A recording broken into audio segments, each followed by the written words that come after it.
মা, আমার বউ নিয়ে আমি শহরে চলে যাচ্ছি। আরে বাবা রাজু, দ্বারা একটু কথা আছে।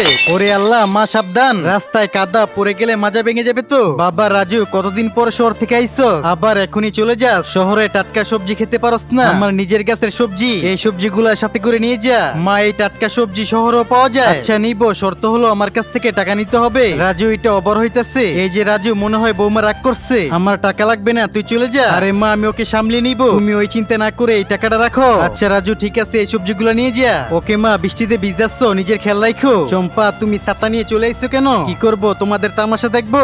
স্টুপিড ছোট লোক কোনকার। আরে এই বড় লোকের চেমরি, এই সবজি বিক্রি করে মা আমাকে বড় করছে। এ কি, এগুলা তো টাকা। আবার দেখি সাথে একটা চিঠিও আছে। বাবা রাজু, আমার সারা জীবনের সবজি বিক্রি করা টাকা মা তোর ভবিষ্যতের জন্য দিয়ে দিলাম। তুই এই টাকা দিয়ে ভালো একটা ব্যবসা করিস, আমি তোমার সাথে শহরে যাব না। মা, এখন থেকে আমি তোমার সাথে এই গ্রামেই থাকবো। টাকার চেয়েও বেশি মাকে ভালোবেসে লাইক সাবস্ক্রাইব করুন।